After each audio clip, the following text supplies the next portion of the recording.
तो hello everyone, welcome back to my channel. आज है 15 अक्टूबर और आज हम लोग पढ़ेंगे 15 अक्टूबर के सभी इंपॉर्टेंट करंट अफेयर्स के क्वेश्चंस को और सभी क्वेश्चंस को हम लोग एमसीक्यूज रूप में देखेंगे, साथ ही सभी को डिटेल में भी डिस्कस करेंगे। तो चलिए स्टार्ट करते हैं आज का सेशन।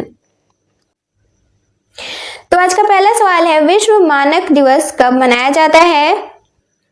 तो दरअसल विश्व मानक दिवस हर साल 14 अक्टूबर को मनाया जाता है और इस दिवस को आईईसी यानी कि इंटरनेशनल इलेक्ट्रोटेक्निकल कमीशन, साथ ही आईएसओ यानी कि इंटरनेशनल ऑर्गेनाइजेशन फॉर स्टैंडर्डाइजेशन और साथ ही आईटीयू यानी कि इंटरनेशनल टेलीकम्युनिकेशन यूनियन की संयुक्त पहल के तौर पर मनाया जाता है।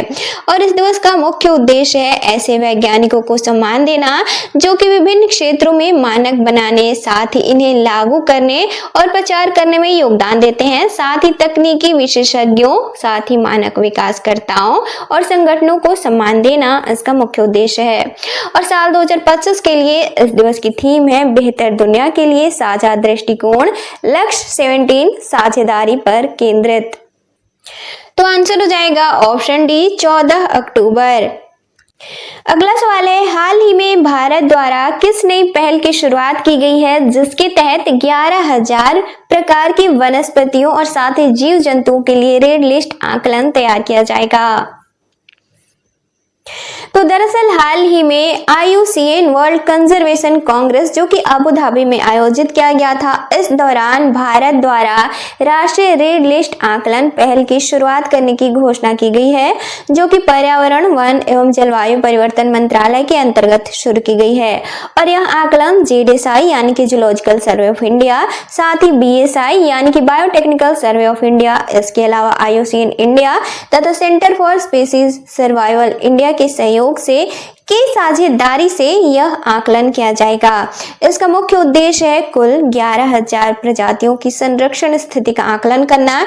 इनमें शामिल है 7,000 वनस्पति की प्रजातियां तथा 4,000 जीव जंतु की प्रजातियां। और इसका लक्ष्य रखा गया है साल 2025 से 30 तक 11,000 प्रजातियों के मूल्यांकन करने का और प्रजातियों की प्राथमिकता सूची, साथ ही समय सीमा, मूल्यांकन मानदंड इनमें शामिल है। तो आंसर हो जाएगा इसका ऑप्शन बी राष्ट्रीय रेड लिस्ट आकलन। अगला सवाल है, हाल ही में किन दो देशों ने अपने द्विपक्षीय संबंधों को बेहतर बनाने के लिए नया रोड मैप स्वीकृत किया है? तो दरअसल हाल ही में कनाडा की विदेश मंत्री भारत के दौरे पर थी। इस दौरान भारत के विदेश मंत्री एस जयशंकर और साथ ही कनाडा के विदेश मंत्री अनीता आनंद के बीच द्विपक्षीय संबंधों को बेहतर बनाने के उद्देश्य से एक नए रोड मैप को स्वीकृति दी गई है।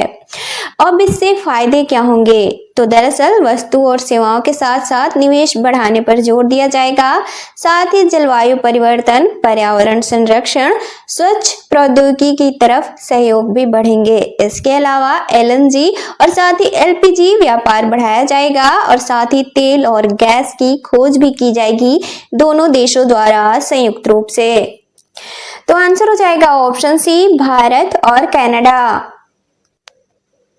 अगला सवाल है, हाल ही में सुगम्य भारत एप्लीकेशन के नए संस्करण को किस मंत्रालय या फिर विभाग द्वारा विकसित किया गया है? तो सुगम्य भारत एप्लीकेशन, तो दरअसल इसे 2 मार्च साल 2021 में पहली बार लॉन्च किया गया था जो कि थावरचंद गहलोत द्वारा लॉन्च किया गया था। तो इनके द्वारा यह लॉन्च किया गया था जिसका मुख्य उद्देश्य था दिव्यांग लोगों और साथ ही बुजुर्ग नागरिकों को सुविधाएं देना ताकि ये लोग सरकारी योजनाओं, साथ ही सुगम्य सुविधाओं और शिकायत दर्ज करने की प्रक्रिया तक इनकी पहुंच आसान हो सके। हाल ही में इसके नए संस्करण को विकसित किया गया है। किसके द्वारा? तो केंद्रीय सामाजिक न्याय एवं अधिकारिता मंत्रालय के अंतर्गत दिव्यांगजन सशक्तिकरण विभाग द्वारा। और इस नए संस्करण में AI संचालित चैट बोट और साथ ही नए फीचर्स भी जोड़े गए हैं। तो आंसर हो जाएगा ऑप्शन ए केंद्रीय सामाजिक न्याय एवं अधिकारिता मंत्रालय। अगला सवाल है, हाल ही में भारत के कितने बंदरगाहों को ग्रीन हाइड्रोजन हब के तौर पर नामित किया गया है? तो ग्रीन हाइड्रोजन हब यह होता क्या है, तो इसे हम आगे समझेंगे।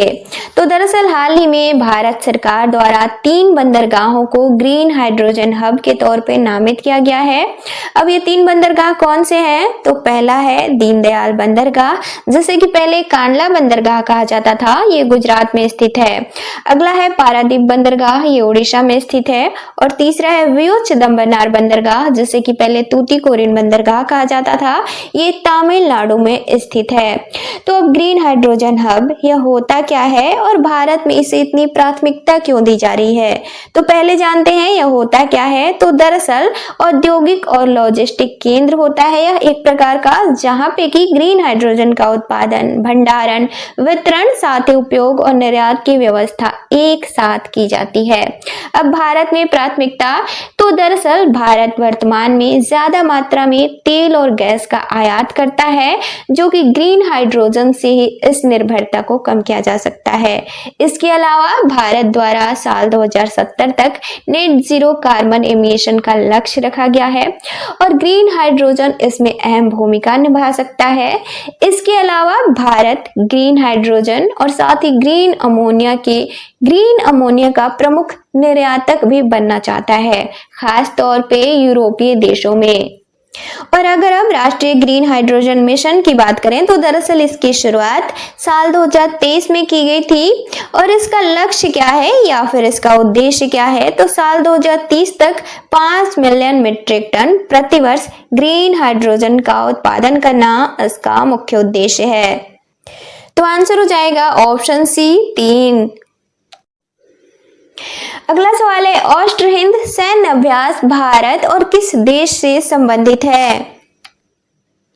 तो ऑस्ट्र हिंद सैन्य अभ्यास, तो दरअसल इसके नाम में ही छिपा हुआ है देशों का नाम, यानी कि भारत और ऑस्ट्रेलिया के बीच आयोजित होने वाला यह द्विपक्षीय सैन्य अभ्यास है, यानी कि ऑस्ट्र हिंद, ऑस्ट्रेलिया प्लस इंडिया। और दोनों देशों की थल सेनाओं के बीच यह आयोजित किया जाता है। दरअसल इसकी शुरुआत साल 2022 में की गई थी। इसका मुख्य उद्देश्य है दोनों देशों की सेनाओं के बीच संचालन क्षमता, साथ ही सामरिक तकनीक और प्रक्रियाओं के प्रशिक्षण का आदान प्रदान करना। अब ऑस्ट्र हिंद 2025 की बात करें, तो दरअसल साल 2025 में यह इसका चौथा संस्करण है और इसका आयोजन 13 से 26 अक्टूबर तक किया जाएगा, यानी कि इसकी शुरुआत हो चुकी है। कहां पे, तो ऑस्ट्रेलिया में इसका आयोजन किया जा रहा है। और हर साल यह इन दोनों देशों में बारी बारी से आयोजित किया जाता है। पिछले साल इंडिया में आयोजित किया गया था, यानी कि 2024 में, और इस साल ऑस्ट्रेलिया में आयोजित किया जा रहा है। तो आंसर हो जाएगा ऑप्शन डी, ऑस्ट्रेलिया।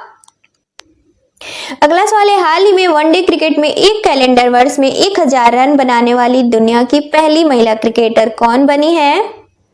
तो दरअसल हाल ही में भारतीय महिला क्रिकेटर स्मृति मंधाना ने वनडे क्रिकेट में एक कैलेंडर वर्ष में 1000 रन बनाने का रिकॉर्ड बनाया है, जो कि ऐसा करने वाली दुनिया की पहली महिला क्रिकेटर बनी है। और साथ ही पूर्व भारतीय महिला क्रिकेटर मिताली राज, जिन्होंने की 7805 रन बनाए हैं वनडे इंटरनेशनल क्रिकेट में, इनके बाद 5000 रन बनाने वाली दूसरी महिला क्रिकेटर बनी है, भारतीय महिला क्रिकेटर बनी है स्मृति मंधाना। इसके अलावा दुनिया की 5वीं क्रिकेटर बनी है 5000 रन बनाने वाली स्मृति मंधाना। और इसके साथ ही सबसे कम पारियों में 5000 रन बनाने वाली पहली खिलाड़ी भी बनी है दुनिया में, यानी कि इंटरनेशनल वनडे क्रिकेट में, महिला वनडे इंटरनेशनल क्रिकेट में। तो आंसर हो जाएगा ऑप्शन सी, स्मृति मंधाना। अगला सवाल है, हाल ही में महाराष्ट्र और किस देश के बीच विश्व स्तरीय कन्वेंशन सेंटर स्थापित करने के लिए साझेदारी किए गए हैं। तो दरअसल हाल ही में महाराष्ट्र सरकार और स्पेन की कंपनी के बीच विश्व स्तरीय कन्वेंशन सेंटर स्थापित करने के लिए साझेदारी की गई है, यानी कि महाराष्ट्र सरकार और स्पेन की कंपनी फीरा बार्सिलोना इंटरनेशनल के बीच हाल ही में एमओयू पर हस्ताक्षर हुए हैं। फीरा बार्सिलोना तो यह स्पेन की कंपनी है या फिर एक संस्था है। और दरअसल इस समझौते के तहत यहाँ पे एग्जीबिशन, साथ ही कन्वेंशन, कल्चरल और एकेडमिक सेंटर विकसित किया जाएगा। तो आंसर हो जाएगा ऑप्शन बी, स्पेन। अगला सवाल है, भारत की तरफ से गाजा शांति सम्मेलन में भारत का प्रतिनिधित्व हाल ही में किसके द्वारा किया गया है? तो गाजा शांति सम्मेलन, तो दरअसल हाल ही में इसका आयोजन मिस्र के शहर शर्म अल शेख में किया गया था। अब यह है क्या गाजा शांति सम्मेलन? तो दरअसल यह एक अंतर्राष्ट्रीय मंच है। इसका उद्देश्य था इजराइल और हमास के बीच संघर्ष विराम को सुनिश्चित करना, साथ ही गाजा में फंसे लोगों तक मानवीय सहायता पहुंचाना और साथ ही बंधकों की सुरक्षित रिहाई के प्रयास करना, साथ ही दीर्घकालिक समाधान पर जोर देना। और इसमें भारत का प्रतिनिधित्व किसने किया है? तो कीर्तिवर्धन सिंह ने, जो कि विदेश विभाग के राज्य मंत्री हैं वर्तमान में। तो आंसर हो जाएगा ऑप्शन डी, कीर्तिवर्धन सिंह। अगला सवाल है, हाल ही में अंतर्राष्ट्रीय प्रकृति संरक्षण संघ का नया सदस्य देश कौन सा बना है? तो हाल ही में एशियाई देश आर्मेनिया आईयूसीएन में शामिल होने वाला सबसे नवीनतम देश बना है, यानी कि हाल ही में आईयूसीएन का सदस्य बना है, जो कि आईयूसीएन वर्ल्ड कंजर्वेशन कांग्रेस, जो कि अबू धाबी में यह सम्मेलन आयोजित किया गया था, इस दौरान यह घोषणा की गई है। अब आईयूसीएन यह है क्या? तो दरअसल इसका पूरा नाम है international union for conservation of nature, अंतर्राष्ट्रीय प्रकृति संरक्षण संघ, और यह वैश्विक संगठन है जो कि प्रकृति संरक्षण, साथ ही जैव विविधता और पर्यावरणीय स्थिरता को बढ़ावा देता है। और इसकी स्थापना साल 1948 में की गई थी।